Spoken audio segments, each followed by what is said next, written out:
Today I will teach you force and law of motion. जैसा कि मैं आपको इस चैप्टर के बारे में काफी कुछ बता चुका हूँ और इसके न्यूमेरिकल लेकर आ चुका हूँ, तो मैं एक बार फिर से आपको संवेग संरक्षण का नियम बताना चाहूंगा। कंजर्वेशन ऑफ मोमेंट, संवेग संरक्षण का नियम, जो इस चैप्टर में बहुत ही आपके लिए इंपॉर्टेंट है और आपको बहुत अच्छे से तैयार करना है। ये माने कि आपको 100% एग्जाम में आना होता है कि ये हमारे पास जो संवेग संरक्षण का नियम है, ये संवेग संरक्षण है क्या? इसे इंग्लिश में हम कंजर्वेशन ऑफ मोमेंटम कहते हैं। Today's topic is conservation of momentum.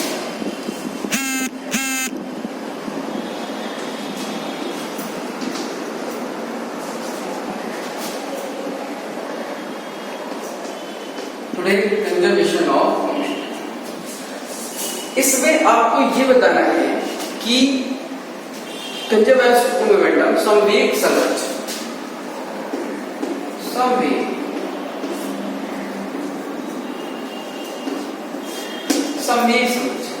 संवेग संरक्षण मोमेंटम, संवेग संरक्षण क्या है? तो मैं आपको बताऊंगा संवेग संरक्षण क्या है। कि संवेग संरक्षण में यह बताया गया कि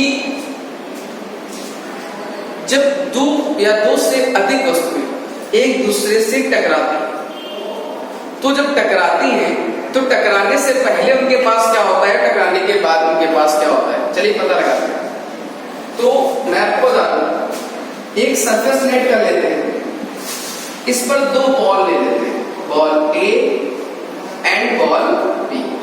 टकराने के लिए कम से कम कितनी बॉडी होनी चाहिए? तो अधिक से अधिक कोई भी हो सकती है। तो हमने कम से कम दो बॉल ले ली, ball A and ball B. Ball A has mass m, means ball A के पास मास होगा m एंड बॉल बी के पास भी मास होगा m। इन दोनों के मास डिफरेंट भी हो सकते हैं और सेम भी हो सकते हैं, बट ए का मास जो है इसे हम रिप्रेजेंट करेंगे ma। इससे कंफर्म होता है ma, मतलब ये किसका मास है? बॉल ए का। ये किसका मास है? बॉल बी का। अभी कोई भी ऑब्जेक्ट है, ये रेस्ट पोजीशन पर है, तो इसके पास मास है। अब सपोज दैट ये स्ट्रेट लाइन पाथ पर, मींस एक रेखीय गति में चलना प्रारंभ करते हैं एक दूसरे के, तो जब ये चल रहे होंगे तो इनके पास क्या होगा? वेग। क्या होगा? वेग। यहां भी क्या होगा? वेग होगा। लेकिन आप कुछ समय बाद देखेंगे कि जब ये दोनों पास आ जाएंगे तो क्या होगा? जब दोनों चीजें पास आ जाएंगी, दोनों बॉलें, तो होगा क्या कि दोनों एक दूसरे से टकरा जाएंगे। ये दोनों बॉलें एक दूसरे से क्या होंगी? टकरा जाएंगी, बॉल ए और बॉल बी। अब बताइए, बॉल ए और बॉल बी एक दूसरे के पास आकर क्या होगी? टकरा जाएंगी। टकराने के बाद क्या होगा? टकराने के बाद जैसे ही टकराएंगी वो अपोजिट वापस दिशा में क्या होगी? मूव कर जाएंगी। तो जो बॉल ए होगी वो इधर गति करने लगेगी और बॉल बी होगी वो इधर गति करने लगेगी। क्लियर? तो बताइए, टक्कर के पश्चात बॉल टूटी तो है? टूटी नहीं है, कोई चेंजमेंट नहीं हुआ है, तो इसका मास क्या होगा? वही जो पहले था मास। क्या था? m a एंड क्या था हमारे पास? m b। क्लियर? ये टक्कर से पहले है,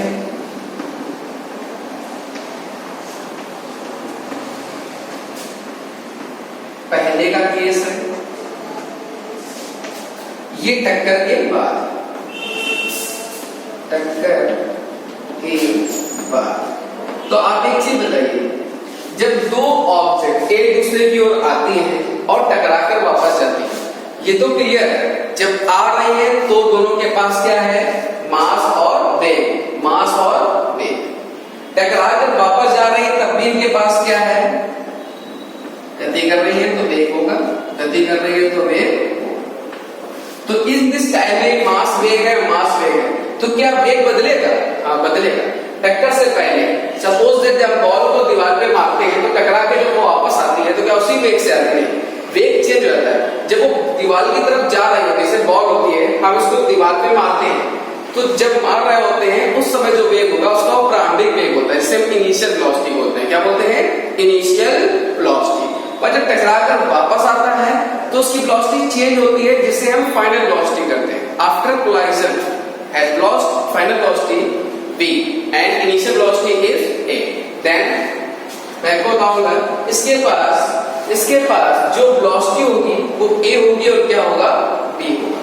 then इसके पास a के पास जो वेलोसिटी होगी वो क्या कर लेते हैं? v, क्योंकि फाइनल वेलोसिटी को हम v से डिनोट करते हैं। फाइनल वेलोसिटी को किससे करते हैं? v से करते हैं। लेकिन ये टकराने के बाद वेग हुआ है, तो टकराकर वापस जा रहे हैं तो इनकी वेलोसिटी कितनी हो गई? वेग कितना हो गया इनका? v हो गया। लेकिन जब टकरा नहीं थे तब इनका वेग क्या था? u, और इसके पास भी वेग क्या था? u। बट a बॉल का है इसलिए इसे क्या बोलोगे? u है, और b वेग का है इसलिए क्या बोलोगे? इसे u v। बट ये टक्कर के बाद का वेग v है और v है, ये किस बॉल का है? a का, तो इसे क्या बोलेंगे? ये, और b बॉल b का है तो क्या हो जाएगा? इसे v v। क्लियर? लेकिन संवेग संरक्षण का नियम क्या कहता है? संवेग संरक्षण का नियम कहता है कि दो या दो से अधिक वस्तुओं के संघटन के पश्चात इनके परिणामी संवेग नियत रहते हैं। कि परिणामी संवेग का मान क्या होता है? नियत रहता है। मतलब टक्कर से पहले कुल संवेग, टक्कर के बाद कुल संवेग एक दूसरे के क्या होता है? बराबर होता है। मींस टक्कर से पहले जो संवेग होता है, टक्कर के बाद जो संवेग होता है, उनकी वैल्यू आपस में निकालने के बाद जब ऐड करते हैं, निकालने से पहले सपोज है जब टक्कर नहीं हुई थी तो इनके बाद टोटल मान लेते हैं कितना था संवेग? 20 हमारे पास। तो टक्कर के बाद भी कितना निकलेगा? 20। यही हमारा संवेग संरक्षण या कंजर्वेशन ऑफ मोमेंटम है। तो इसे प्रूव कैसे करेंगे? ध्यान देते हैं। तो आपको पहले पता होना चाहिए संवेग क्या होता है। तो मैं आपको बताऊंगा संवेग क्या होता है। नॉर्मल संवेग को हम p से डिनोट करते हैं। ये होता है फॉर्मूला द्रव्यमान इनटू वेग। द्रव्यमान हमारे पास क्या है? m, एंड वेग according to condition. Initial velocity है तो हम क्या लेंगे? u लेंगे। Now clear? अगर फाइनल वेलोसिटी है तो हम द्रव्यमान और वेग के लिए क्या लेंगे? v लेंगे। बट हमारे पास ये होना चाहिए कि द्रव्यमान और वेग का ही गुणनफल होना चाहिए। अब ये डिपेंड कंडीशन पे करता है कौन सा वेग है, प्रारंभिक वेग है या अंतिम वेग है। प्रारंभिक वेग को u से करते हैं और अंतिम वेग को v से करते हैं। तो अब यहाँ संवेग संरक्षण का नियम से अगर कोई पूछता है संवेग संरक्षण का नियम क्या होता है, तो आप बताओगे दो या दो से अधिक वस्तुएं एक दूसरे से संघटन करती हैं तो उनका संघटन से पहले परिणामी संवेग और संघटन के बाद परिणामी संवेग एक दूसरे के क्या होते हैं? बराबर होते हैं।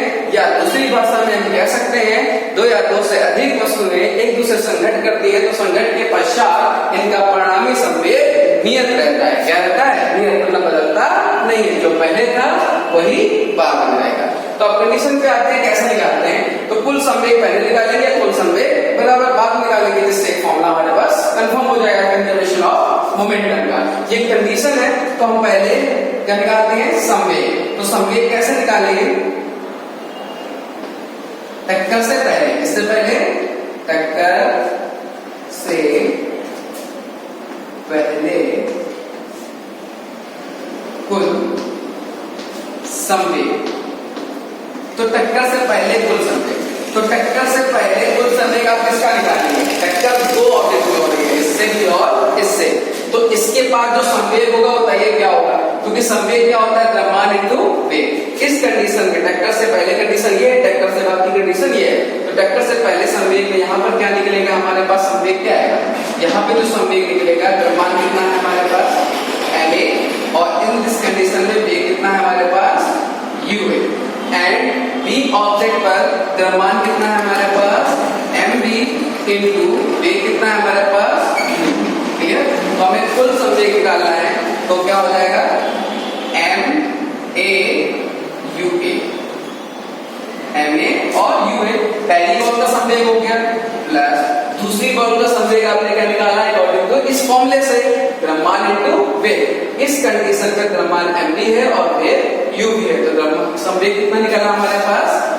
mv u v। क्या हो गया हमारे पास? mv u v। नाउ टक्कर के बाद, टक्कर के बाद या पश्चात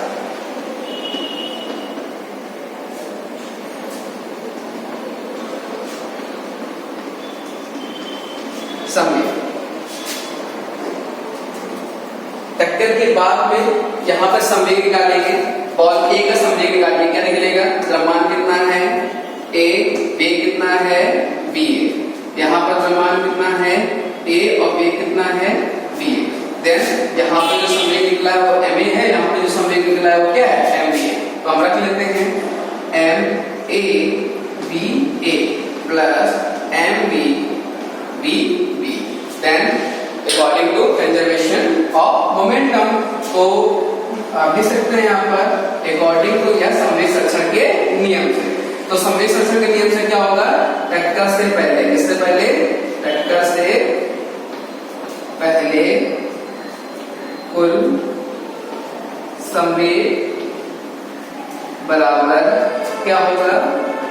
टक्कर के बाद कुल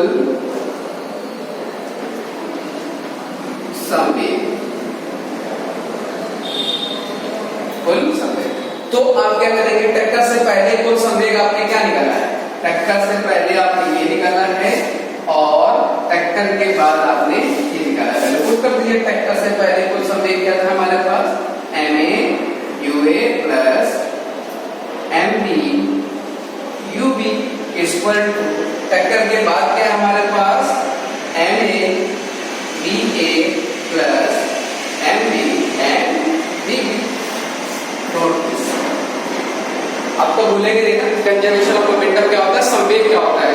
किसी वस्तु के द्रव्यमान और उसके वेग के गुणनफल को संवेग कहते हैं। इसे से डिनोट करते हैं, इसका द्रव्यमान किलोग्राम मीटर पर सेकेंड होता है, क्योंकि द्रव्यमान का मात्रा क्या लोगे? किलोग्राम, और वेग का मात्रा क्या लेंगे? मीटर पर सेकेंड। ये भी किसके बराबर हो जाएगा? संवेग के लिए। इसलिए संवेग का द्रव्यमान क्या हो गया? किलोग्राम मीटर पर second according to formula. Now note this, note कर लीजिए।